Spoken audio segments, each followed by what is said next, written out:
సిద్ధం అవుతుండగానే వచ్చారు వీళ్ళు, సిద్ధం అవుతున్నామేమో అంటారు. అంటే అప్పుడప్పుడు సిద్ధం అవుతున్నారంటే గడిచిన 4.5 సంవత్సరాల కదా కాంగ్రెస్ పార్టీ నిద్రపోతుందనే కదా, ప్రజా సమస్యలపై పట్టించుకోకుండా, ప్రజా సమస్యల పరిష్కారం కోసం కృషి చేయకుండా ఇంట్లో నిద్రపోతుందనే కదా. ఒకటండి, మోడ్ ఆఫ్ ఎక్స్ప్రెషన్ చేంజ్ అయిపోయిందండి. ఈరోజు సోషల్ మీడియా వచ్చిన తర్వాత ఎంతోమంది నాయకులు అంటే ఈరోజు వాళ్ళ బాధలను అయితేంది, వాళ్ళ ఎక్స్ప్రెషన్ అయితేంది ఎక్కువ వరకు సోషల్ మీడియాలోనే చెప్తున్నారు. ఇది ఎందుకు నష్టం జరుగుతున్నది, ఈ పర్టికులర్ పాలసీ వల్ల ప్రజలకు నష్టం జరుగుతుంది, ఈ విధంగా నష్టం జరుగుతుంది సోషల్ మీడియాలో చెప్తున్నారు. అందుకనే మీరు వెనకటి లెక్క 2014 ముందర ఉన్న రాజకీయాలకి 2014 నుంచి 18 మధ్య రాజకీయాలు తేడాగా వచ్చినాయి. ఇది ఫ్యాక్ట్. ఇది ఈరోజు పొద్దున్న వేస్తే 62% మీరు మీతో అన్నట్టు 62% మేల్ లిటరేట్ ఓటర్స్ ఫేస్బుక్లో ఉన్నప్పుడు మీరు ఏదైతే క్రిటిసైజ్ చేసుకున్నామో అది సోషల్ మీడియాలో చెప్తే సరిపోతుంది. వీళ్ళ ఎనర్జీ కూడా ఎమ్మటే చెప్పేస్తారు, అయిపోతుంది. మీరు ఇదివరకు చూసినప్పుడు ధర్నాలు చేస్తుంటే కూడా ఏ పార్టీకి కూడా అంతగా జనాలు రావట్లేదండి. ఎందుకు రావట్లేదని అంటే మనం ఆల్రెడీ వాళ్ళ ఎక్స్ప్రెషన్ని వాళ్ళు ఆల్రెడీ సోషల్ మీడియాలో చెప్పిండ్రు కాబట్టి ఆల్రెడీ మనం ఎక్స్ప్రెస్ చేసినాం కదా అని వాళ్ళు ఇదివరకట్లేక రోడ్ల మీదకి వచ్చి ధర్నాలు అయితేంది. ఆ మోడ్ ఆఫ్ ఎక్స్ప్రెషన్ చేంజ్ అయిపోయింది. నాన్ వెజ్ తింటారా మీరు? నాన్ వెజ్ తింటామండి. ఓకే, అంటే చికెన్ తినాలనుకున్నప్పుడు కోడిని ఆడ కట్టేసుకొని కోడిని చూస్తూ అన్నం తింటారా? మాంసం అంటే మటన్ తినాలనుకుంటూ ఆడ మేకనో గొర్రెనో ఆడ ఎదురుగా పెట్టుకొని దాన్ని చూస్తూ లొట్టలు వేసుకుంటూ భోంచేస్తారా?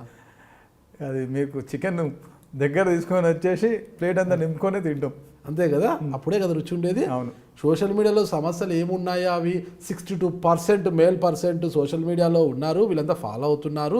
దీనికి సోషల్ మీడియాలో ఒక పోస్ట్ పెడితే సరిపోతుంది, అంతా వాళ్ళు చూసుకొని చైతన్యవంతులు అవుతారు అనుకున్నప్పుడు ఇక ఈ నాయకులు ఎందుకు, ఈ రాజకీయాలు ఎందుకు? ప్రజా సమస్యలు గుర్తెరిగి ప్రజల దగ్గరికి ఎవరైతే వెళ్ళి నీ సమస్య ఏంటి, నువ్వు ఏ సమస్యతో బాధపడుతున్నావు, నీకు ఏ నాయకుడు కావాలనుకుంటున్నావు, అసలు నీ ప్రభుత్వ పరిపాలన ఎలా ఉందని అప్పుడు నాయకులు ఆడ పోయి తెలుసుకోలేనప్పుడు ఇక పరిస్థితి ఎలా బాగుపడుతుంది అంటారు? ప్రజా సమస్యలు కూడా మీకు వర్చువల్గానే తెలుస్తున్నాయండి. ఈరోజు మీరు ఫోన్ చేసి తెలుసుకుంటున్నారు ప్రజా సమస్యలు. ఈరోజు ఇంత సోషల్ మీడియా పెరిగినా పాదయాత్రలకి ఇంకా ప్రజల నుంచి స్పందన వస్తోంది అంటే పరిస్థితి ఏంటి, దేని పాత్ర అది పోషిస్తుందనే కదా. అస్సలు పోకూడదని కాదండి, ఈరోజు ప్యారలల్గా జరుగుతున్నది. ఈరోజు మీకు చిన్న అంటే ఒక ఎగ్జాంపుల్, సోషల్ మీడియా పాత్ర. నిన్న జగన్ గారి మీద కత్తి దాడి జరిగింది కదా అండి. అది చాలామంది అతను ఇది వైఎస్ఆర్సీపీ అభిమాని అని అనుకుంటే ఆ అబ్బాయిది సోషల్ మీడియాలో పొలిటికల్ పంచులో వాళ్ళు చెప్పేదాకా తెలియదు ఇతను మళ్ళీ టీడీపీలో జాయిన్ అయ్యిండు.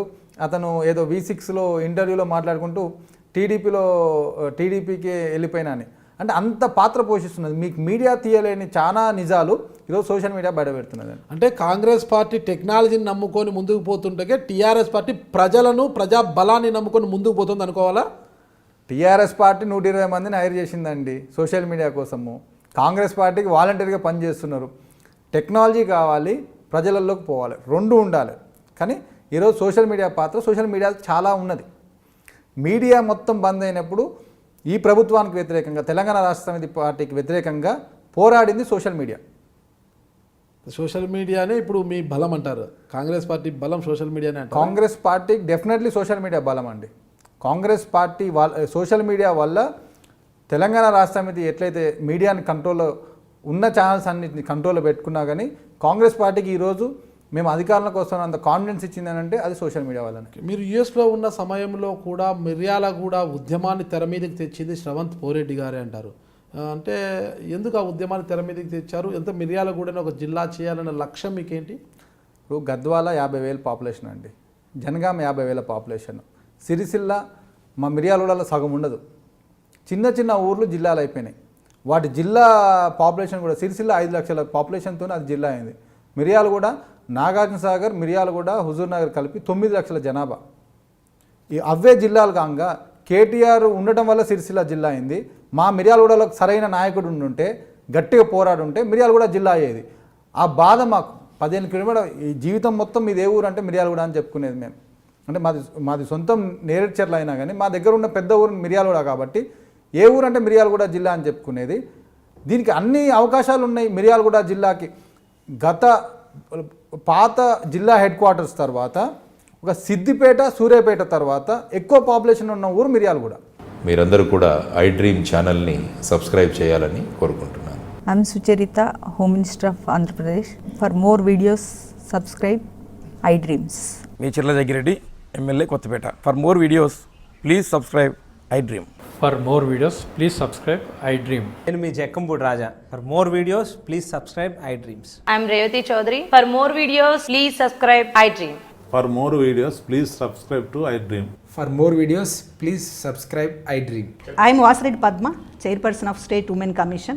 For more videos, please subscribe iDream.